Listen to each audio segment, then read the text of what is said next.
मुझे अच्छा लगा कि आप सबके दर्शन करने का सौभाग्य मिला।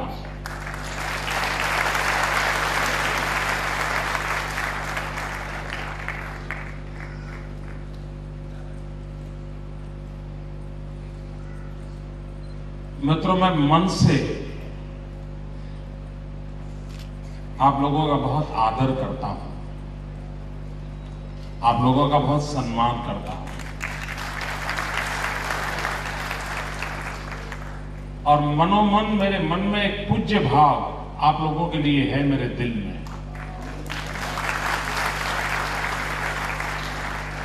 और वो इसलिए नहीं है कि मैं मुख्यमंत्री हूं इसलिए ऐसा कहना पड़ता है, ऐसा नहीं है। इसके पीछे एक तर्क है, एक हकीकत है। पूरी मानव जात की सांस्कृतिक विकास यात्रा के और जब नजर करते हैं और उसके मूल की तरफ जब जाते हैं तो एक जगह पर आकर के रुकते हैं जहां से मानव संस्कृति के विकास की यात्रा का आरंभ हुआ था। वो जगह वो है जहां आपके पूर्वजों ने पराक्रम किया।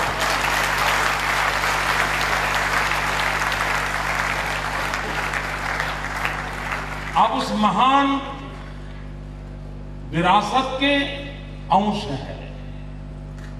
आपके पूर्वजों ने वो महान काम किए और इसके कारण मेरे दिल में उस परंपरा के प्रति पूज्य भाव है और आप उसके प्रतिनिधि हैं तो सहज रूप से उसका प्रकटीकरण आपकी ओर होता है।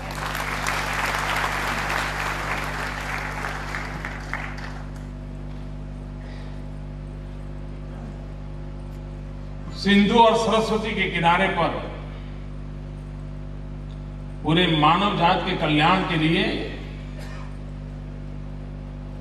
हमेशा हमेशा सोचा गया।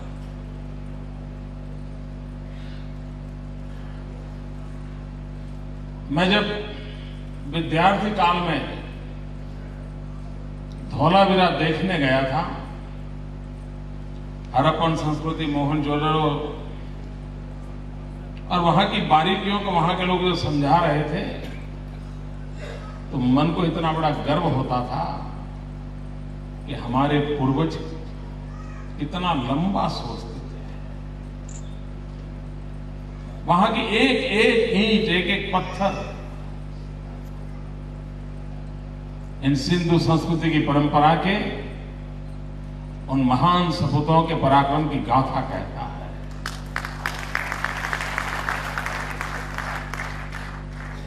आज दुनिया में ओलंपिक गेम्स की चर्चा होती है, बहुत बड़े बड़े खेल के मैदान, बड़े बड़े स्टेडियम की चर्चा होती है। आप में से यहां बैठे हुए कई लोग होंगे शायद जिन्होंने आप ही के पूर्वजों के उस पराक्रम की ओर देखने का शायद सौभाग्य नहीं मिला होगा। अगर आप धौलावीरा जाएंगे तो वहां पाएंगे तो वहां हम 5000 साल पहले इतना बड़ा स्टेडियम था और खेलकूद के इतने बड़े समारोह होते थे, उसकी सारे चिन्ह आज भी वहां मौजूद हैं। यानी क्या विशालता से देखते होंगे। आज पूरी दुनिया में साइनेज की कल्पना है, भाई गली इस तरफ जाती है तो वहां लिखा होता है, गली का नाम एरो करके लिखा होता है, साइनेज ही होते हैं। और साइनेज किसके लिए जरूरत होती है? आप किसी छोटे गांव में जाओ तो वहां साइनेज नहीं होते, कहीं यहां जाओ तो यहाँ पटेलों का मोहल्ला है, यहाँ बनिए का मोहल्ला, ऐसा कुछ लिखा नहीं होता है क्योंकि गांव छोटा होता है, सबको पता होता है क्या कुछ है, इसलिए कोई बोर्ड लगाने की जरूरत नहीं पड़ती। 5000 साल पहले धौलावीरा दुनिया का पहला शहर था जहां साइनेजिस थे, आज भी मौजूद है। क्या कारण होगा? कारण दो होंगे। एक, वो एक बहुत बड़ा शहर होगा और दूसरा, वहां पर देश विदेश के लोग आते जाते होंगे और तभी तो इन चीजों की जरूरत पड़ी होगी। 5000 साल पहले ऐसी विरासत आप कल्पना कर सकते हैं कहीं? क्या कभी आपको फील होता है? और मैं चाहूंगा कि जब इस प्रकार का समारोह हम कर रहे हैं और इस महान परंपरा के गौरव गान गाते हुए इकट्ठे हुए हैं, तो हमारी नई पीढ़ी को उस इतिहास और संस्कृति का परिचय कराने के भी कुछ कार्यक्रम हो तो शायद नई पीढ़ी के पास ये बात पहुंचेगी।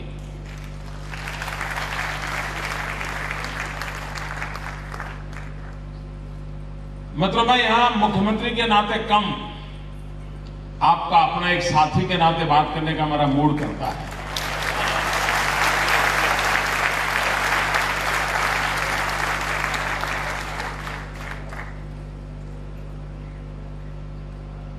मुझे बहुत बार लगता है कि क्योंकि मैं यहां अहमदाबाद में आधे से अधिक सिंधी परिवार होंगे जिसके घर मैंने रोटी खाई होगी।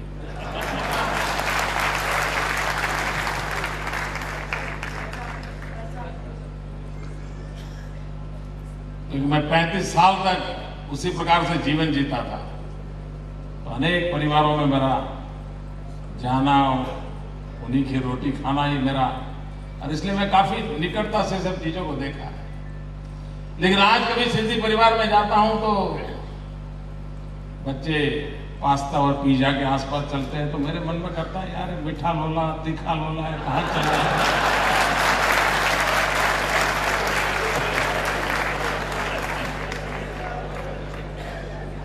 तो पकवान कौन खिलाएगा?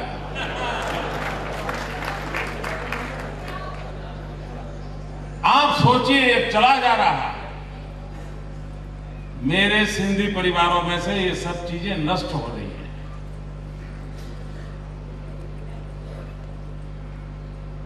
क्या ये हमारी जिम्मेवारी नहीं है कि हम इन विरासत को बचाएं? मैं कई बार मेरे मित्रों से कहता हूं कि भैया अहमदाबाद में कभी तो सिंधी फूड फेस्टिवल करो।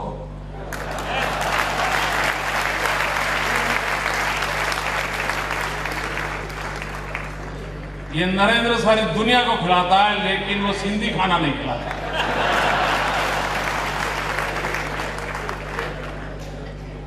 मैंने कहा मैं मुख्यमंत्री के नाते नहीं, अपनों के नाते आपके साथ बीच में बातें कर रहा हूं, क्योंकि मैं इतना मिलजुल करके आप लोगों के बीच में पलाट बांटा हूं, इसलिए मुझे पता है।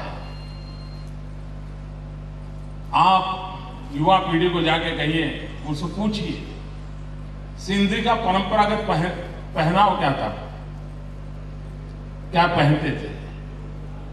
दुनिया बदली है, काफी वेस्टर्नाइजेशन आपके अंदर घुस गया है, मुझे क्षमा करना। सिंधी भाषा में बोलने वाले परिवार कम होते जा रहे हैं, मां बेटा भी अंग्रेजी में बोल रहे हैं। मित्रों, दुनिया के अंदर अपनी मातृभाषा, अपना रहन सहन, अपना पहनाव, इसको जो संभालता है वो उसमें फिर से एक बार जान भरने की ताकत होती है।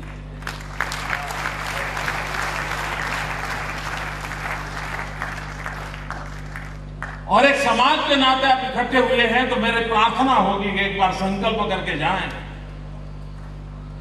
कि हमारे घर में हम सिंधी क्यों न बोले।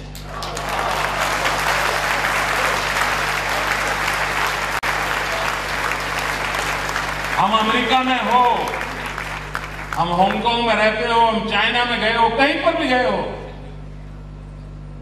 क्यों न हो।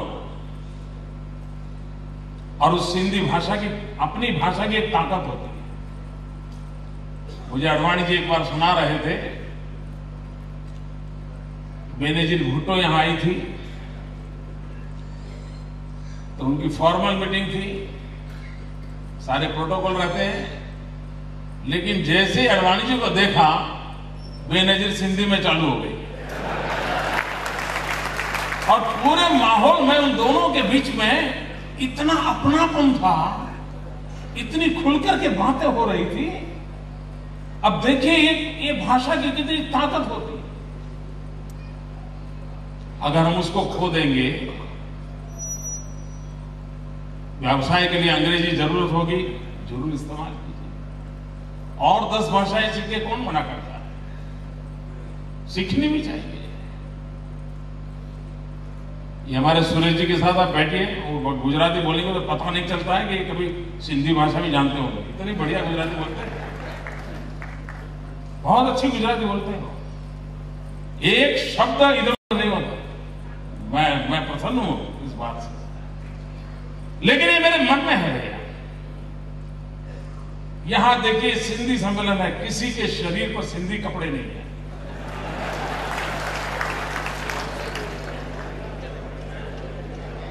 इसे आप आलोचना मत समझिए भैया, इसे आप आलोचना मत समझिए। ये आपकी विरासत है, आपकी ताकत है। आप उसको क्यों खो रहे हो? मुझे दर्द हो रहा है। और इसलिए मैं कहता हूं, क्या कभी एक सत्र तो ऐसा हो कि सब सिंधी पहनाव में आएंगे?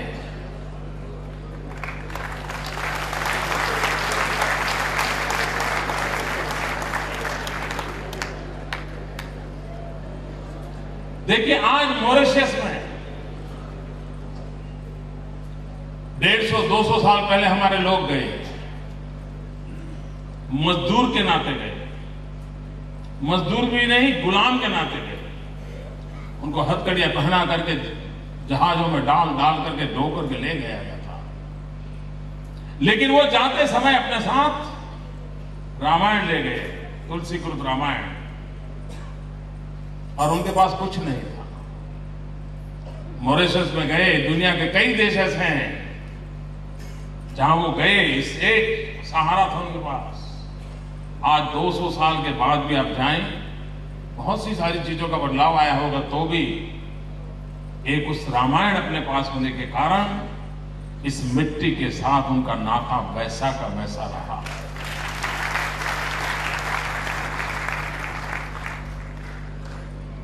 उन्होंने अपने नाम नहीं बदले हैं,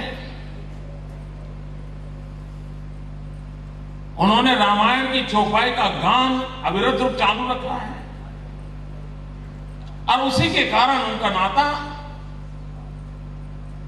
वरना 200 साल में कितनी पीढ़ियां बदल जाती है।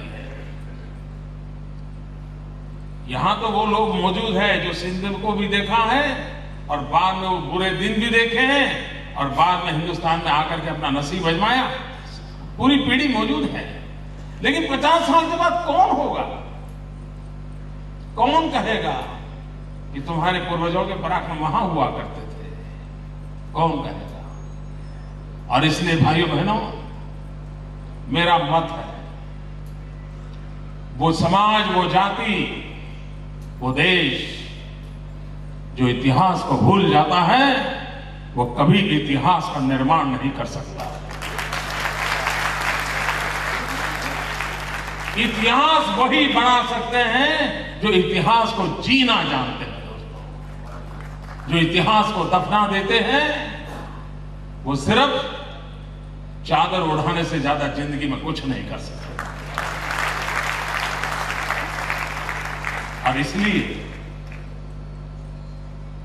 एक ऐसी महान विरासत जिसके आप संतान हैं, उसको बचाइए, इसको प्यार कीजिए। और अगर हम अपनी विरासत को प्यार न करें तो हम कैसे चाहेंगे कि हमारा पड़ोसी हमारी विरासत को प्यार करे? कैसे करेगा? और ये जज्बा किसी के खिलाफ नहीं होता। हम अपनी अच्छाइयों पर गर्व करें, इसका मतलब किसी के लिए दुख होने का और किसी का बुरा दिखाने का कोई कारण नहीं होता है।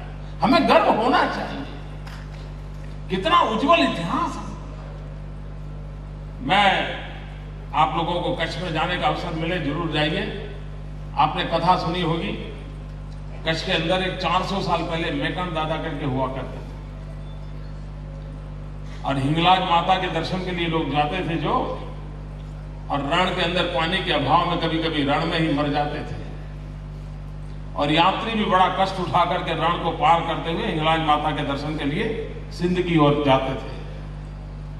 तो वो अपने पास एक गधा और एक कुत्ता रखते थे, और वो ऐसे ट्रेन हुए थे, वो रण में जाकर के देखते थे कि कहीं कोई मनुष्य परेशान तो नहीं है। वो गधा और कुत्ता पानी पहुंचाते थे रण में जाकर के, और जरूरत पड़ी तो उसको उठा करके वहां ले आते थे। और वो रेगिस्तान के किनारे पर वो नसीब वाले थे, उनके पास एक कुआं था जिसमें शुद्ध मीठा पानी रहता था, आज भी मौजूद है, कहीं जाए तो आप। भूकंप में वो जगह खत्म हो गई थी, हमने फिर से उसको दोबारा बनाया है, दोबारा उसको बनाया। 400 साल पहले माकन दादा ने जो लिखा था वो आज भी उपलब्ध है। उसमें एक बात लिखी थी, एक दिन ऐसा आएगा। एक इंसान 400 साल पहले लिख के गया है, सिंध और गुजरात की सीमा पर बैठा हुआ चौकीदार था वो माकन दादा, वो लिख के गया है, एक दिन ऐसा आएगा जब सिंधु, सरस्वती और नर्मदा तीनों एक होगी।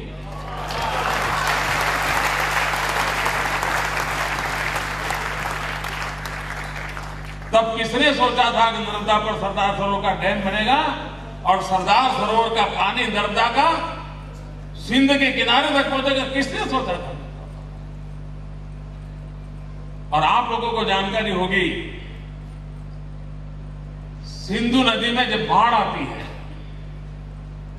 तो पाकिस्तान के उस छोर पर समुद्र के पहले एक डैम बना हुआ है, तो पानी ओवरफ्लो होता है सिंधु का, और ओवरफ्लो होता है तो अधिकतम पानी हमारे रेगिस्तान के अंदर हिंदुस्तान में गुजरात की तरफ आता है। और वो जगह आप देखें, मीलों चौड़ा पट है जहां ये पानी आता है। लेकिन दुर्भाग्य यह है कि वो खारा, बिल्कुल नमकीन, एकदम से बहुत ही समुद्र जैसा पानी हो जाता है, काम में नहीं आता है। लेकिन मैं उस जगह के दर्शन करने के लिए गया था रेगिस्तान में, जहां वो पानी आता है। और बाद में मैंने भारत सरकार को चिट्ठी लिखी थी कि क्या पाकिस्तान से बात नहीं हो सकती है कि जो ये फ्लड वाटर है जो समुद्र में जाता है, उसको अगर कैनाल से इस तरफ ले आए तो मेरे माकन दादा का जो सपना था सिंधु, सरस्वती, नर्मदा इकट्ठा करना, हम करके देखें।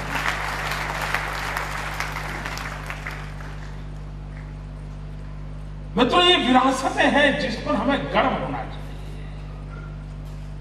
और हमें उसके साथ जुड़ना चाहिए। भाइयों बहनों, मैं इस समाज के प्रति आदर करता हूं, उसका एक कारण और भी है।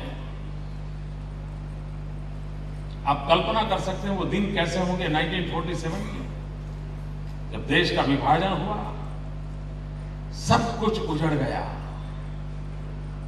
सब कुछ तबाह हो गया, और ईश्वर के भरोसे आप यहां आए। क्यों आए? आप यहां क्यों आए? कुछ लेने के लिए, कुछ पाने के लिए? क्या नहीं था आपके पास? आप इसलिए आए, इस मिट्टी को आप प्यार करते थे, इस महान विरासत को आप प्यार करते। आपके पूर्वजों की उस महान संस्कृति से उसे छोड़ने को तैयार नहीं थे, इसलिए आपने कष्ट झेले हैं। क्या ये स्पिरिट आपके बच्चों में परकोलेट हो रहा है? अगर नहीं होता है तो कमी हमारे पूर्वजों की नहीं है, कमी हमारी वर्तमान पीढ़ी की है, और इसलिए गंभीरता से सोचने की आवश्यकता है।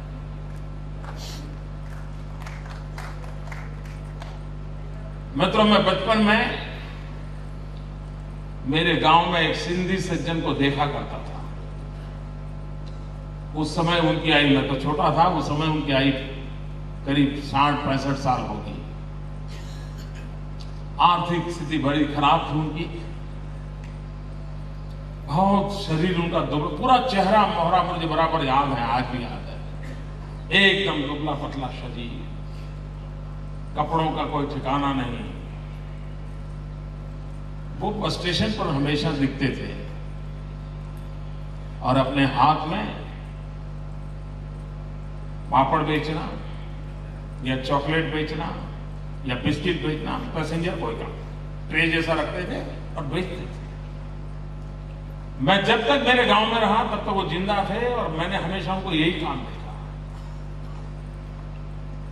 वो एक दृश्य मेरे मन को आज भी छूता है। इतनी गरीबी थी उनकी, इतनी कंगालियत से जीवन गुजारते थे, शरीर भी साथ नहीं देता था।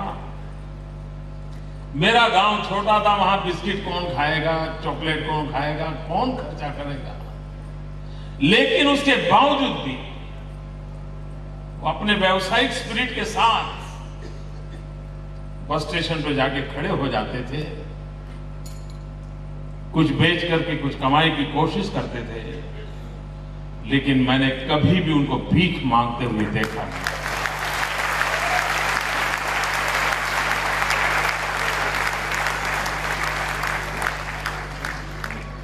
बहुत कम समाज होते हैं जिसमें यह ताकत होती है,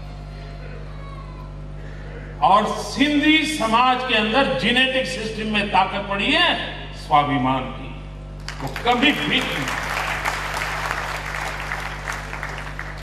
आप उस विरासत के धनी हैं। क्या ये परंपरा अपने बच्चों पर कैसे पहुंचे, उनको हम कैसे तैयार करें। मित्रों, व्यवसायिक क्षमता।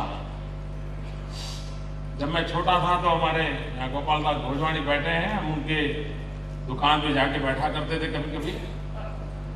तो एक बात हमारे ध्यान में आई थी, आज वो परंपरा है कि नहीं मुझे मालूम नहीं, लेकिन मैं सोशियो इकोनॉमी की दृष्टि से कई लोगों के सामने अपने विषय में रख चुका हूं, कई जगह में मैं बोला हूं।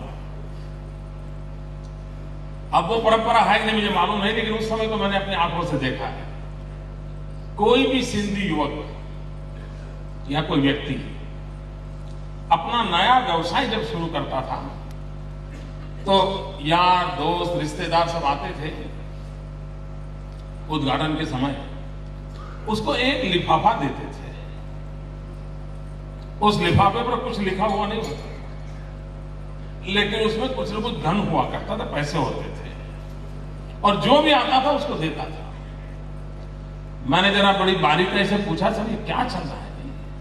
तो मेरे ध्यान में आया कि एक परंपरा है समाज में कि कोई भी ऐसा नया व्यवसाय करता है तो समाज के लोग मिलकर आते हैं तो उसको कुछ न कुछ पैसे देते हैं, वो उसको बिजनेस करने के लिए वो पूंजी के रूप में काम आते हैं। और वो बाद में कहीं ऐसा अवसर हो तो खुद भी अपने तरीके से जाकर के दे के आता है, लेकिन देने वाले का नाम नहीं होता है। मित्रों, ये जो परंपरा मैंने देखी, अपने ही स्वजन को, अपने ही जाति के व्यक्ति को व्यवसायिक क्षेत्र में अपने पैरों पर खड़ा करने के लिए कितना बढ़िया सोशल कंसेप्ट था, सोशल इकोनॉमी।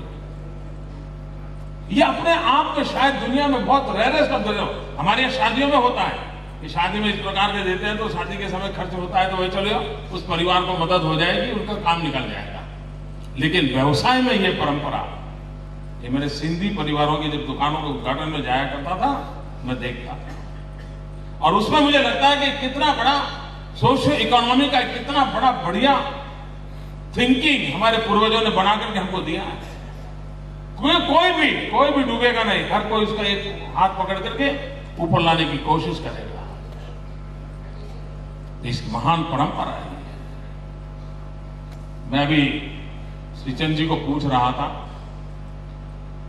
कि सिंधी चैनल है क्या, कोई टीवी चैनल? चल रहा है कट। मुझे तो मालूम है, मैंने उनको क्यों पूछा होगा, आपको मालूम होना चाहिए ना।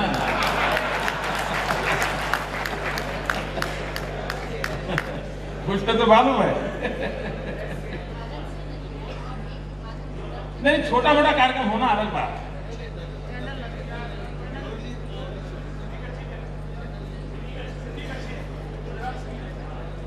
वो पूरी चैनल नहीं है जी, छोटे कार्यक्रम चलते हैं। बहुत जरूरत है, बहुत जरूरत। नहीं, मैंने सही जगह पर सवाल पूछ लिया था।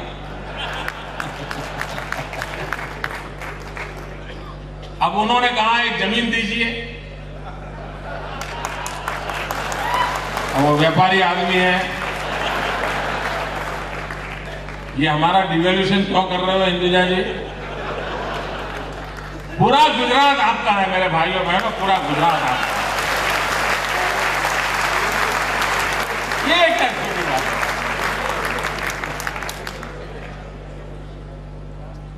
पूरा गुजरात आपके हवाले है, मौज कीजिए।